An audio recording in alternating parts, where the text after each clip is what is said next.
Hello and good morning, good afternoon, whatever time of day you are listening to this podcast. This is DRRUTH, where I vow to tell you the truth and no, not a lie, because the greatest part of the word truth is Ruth, and I am Ruth. Well, it is a new year. We have officially crossed over from 2020 into 2021. And some of you may think, oh, it's going to be this great sonic boom because we've changed the dates on the calendar. We've gone from one year to the next. Some people have coined that as the worst year of their entire life. I mean, we went through pandemic, plandemic, fake news, his news, her news, true news, very little good news. But nonetheless, honey, you made it. You made it. Cheer. Come on. Let's get excited. You made it. If you're listening to that podcast, that means you survived every bit of hell, stress, mess, and even feeling blessed that you went through on last year. And so we are so excited, great leader. I'm so excited of what lies ahead, the potential that this year presents, the ability to gain territory and new ground and to be established in that ground and to see life different, to try again, start again, do something new, do something you've never done before, find new love, find true love, repair relationships, go forward, conquer the world, lose that extra 50, 80, 20, 10, 5 pounds that you've always wanted to lose and keep it off for good. Maybe your kids are graduating high school. Hey, maybe you even have a college graduate. Maybe you yourself are graduating college. Whatever it is, be grateful, thankful that you have life, that you have breath in your body and the ability to try again. Speaking of try again, I want to talk about something that, everyone starts off the year with New Year's resolutions. And last year I did a podcast called Revolution versus Resolution, and maybe it was 2018. Whenever it was, you can look back in the archives for it. I do not believe in New Year's resolutions because they don't work. We resolve for 4, 5, 10, 15 days, 2 weeks, 3 months, and then we're back to our old habits if we don't constantly monitor the behaviors and the method in which we're going about things. We have to make sure the way we're doing things are working, and the way we do things is a direct reflection on what we're doing. Is it really what we're supposed to be doing? Because when you are excited, you're motivated, and when you're motivated, then you get the goal accomplished. But sometimes you may just have to assess what you're doing and tweak your method. Again, we're going to talk about today plans versus preparation. So what are you preparing for? What will your 2021 look like? Have you stopped to ask God what He has planned for you in 2021? Man makes his plans, but God orders his steps. God is doing things a little differently this year.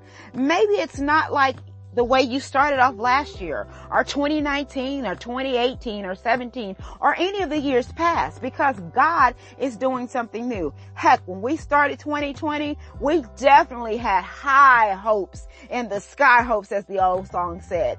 But none of them seem to have come to pass, at least not for some of us. So man makes his plans, but God orders his steps. That's why we're talking about plans versus preparation. Joshua was told to rest. Joshua was told to rest and be at peace. That's what resting is about. Resting in the Lord, trusting his plans for your life, trusting that he has it all under control, trusting that Romans 8:28 is at work. And this we know, that all things work together for good for them that love God and are called according to what? His purpose. His purpose. That's why you have to be like Matthew 5. Ask and the door shall be open unto you. Seek and ye shall find. Knock, knock, knock. Ask God for what it is that you want, but make sure it's within his plans. If you delight in the Lord, he'll give you the desires of your heart. But you have to make sure that your desires line up with his plan, because his plan is always to prosper you, to give you a future, a hope, and an expected end. His plans are always to cause you to be a light a lighthouse that sits on a hill where people are drawn to the beauty that radiates out of your life, that permeates from your being. So we make our plans, but let God prepare our way. Here we go. How can you prepare? How can you prepare? First of all, you need to practice loan forgiveness. Many of us have carried over things from last year into this year. Unforgiveness, he did this to me, or they owed me this, or I can't forgive her, or I hate him. Yes, I said hatred. Kingdom believers walking around with hatred in their heart, when God is the very essence of love, according to 1 John 4:7.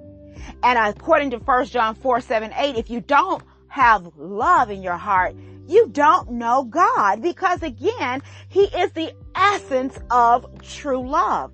So number 2, how can you prepare? You can prepare by not allowing your own past failures to hold you back and become a repeat. Let's face it. Many of us put money into businesses.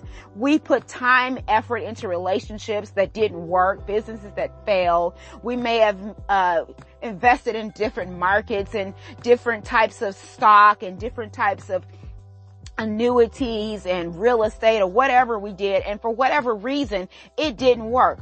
Learn a lesson from that. Go back and look at what happened, assess what happened, and make a plan to not make the same mistake again. Number 3, how can you prepare to experience God's plan and greatness for your life in 2021? Become a better listener. James 1:19 says it real plainly. Be quick to hear and slow to speak. Have you ever heard of the person that's always getting their foot stuck in their mouth? I mean, they are literally ankle deep, choking on their own toes. Oh my goodness. Sometimes it's just good to shut up. I said it, shut up and listen. Listen to the world around you. But first of all, listen to what God is saying so you can filter everything through his voice. Filter everything. He said, my sheep know my voice, and a stranger's voice they will not follow.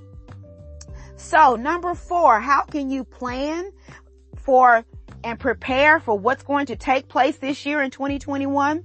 You can recognize the timing of God. Ecclesiastes 2 tells us best. For everything, there is a time. For every purpose, God's purpose, there is a season. Your purpose does not end at December 31st, 2020. It does not end at January 30th or January 31st, 2021. Your purpose has a season, and the purpose is talking about is the thing that he's called you to right then. We all have a destiny. We all have a plan from God for our lives. Jeremiah 29:11 tells us.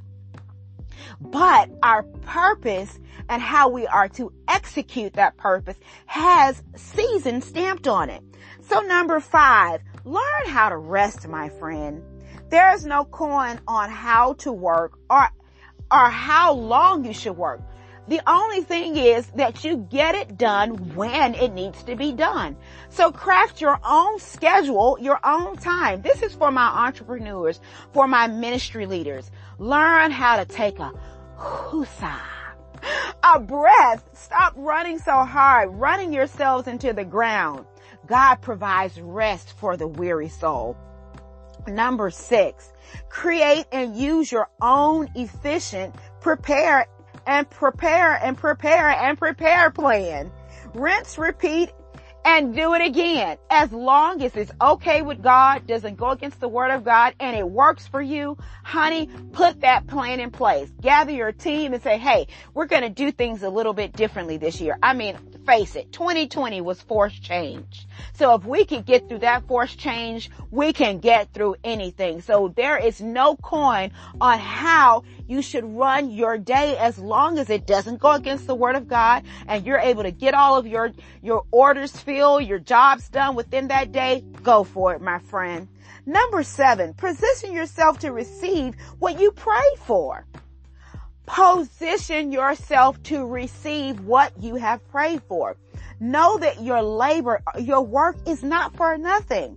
Many of us put our hands to the plow last year. I mean, we build and we build and we build. We tore down what we started with because we saw that, hey, the old doesn't work anymore. There is no old normal. There's not even really a new normal. There's only God's plan, God's will for our life. Because whether people realize it or not, God has been, is, and will always be in control. He is God. He's the sovereign one. That's why we have to submit our plans to Him and let Him direct our path, our steps, the way we should go, the method in which we should do things.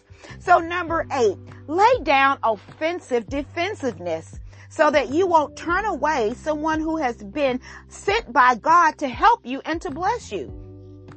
Don't look at a person's outer exterior and predetermine, oh, well, they can't help me. They don't have what I need. I remember I was listening to a YouTube video maybe about a week ago, and I heard this doctor said how she was caught up in the deal of when this person walked into her business looking a certain type of way and had on this certain type of jewelry, she would predetermine their importance. And she said the Lord told her, how dare you? How dare you? Because you should always treat everyone the same.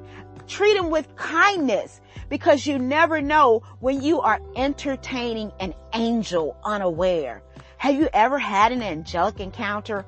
I know that I have. And trust me, when I had this encounter, the person didn't look all glorious with beams of sun coming out of their back and a halo over their head. Matter of fact, the lady almost looked homeless, but I knew it was an angel of the Lord because of exactly how she came in. She disappeared, and my husband and I were just like, whoa, that was not natural. Number 9, build yourself up on your most holy faith. Prepare for the ministry ahead. Prepare for the influx of business ahead. You are believing God for great things, then position yourself for it. Go get new headshots if you don't have headshots. Revise your social media pages. Start doing social media. Contact old contacts that you haven't spoken to in a while and just let them know what you're doing now. Let them know that you're available if they would like to utilize your services. Find out what they're doing and see how you can partner with them and helping promote their vision. You know, when you help one person with their vision, God always takes those seeds of kindness and uses them to give you a great harvest. Number 10. Untie those weary shoes from 2020 and rest in God's presence and allow Him to heal you, calm you, repair you, and instruct you for the year ahead. Now, you know what? I just served you up a hot cup of truth on. Thank you again for joining me for another episode of Your Daily Truth with Dr. Ruth. If you like what you've heard, please make sure you like and subscribe to our YouTube channel and leave a comment on other social media platforms. Share with a friend, a neighbor, a coworker that can really utilize the information that has been taught here today. For more information or a free consultation, or if you just need counseling or coaching or someone to talk to, reach out to me at Dr. Ruth at drruthcharles.com. That's DRRUTH at DRRUTHCHARLES.com. If you want a community of like-minded people that you can join in with that would understand you and you can offer solutions to them, feel free to join our Leader Live Leadership Facebook group. Again, that's Leader Live Leadership Facebook group. I'm looking forward to being with you on another episode. Until then, have a blessed and wonderful rest of your day.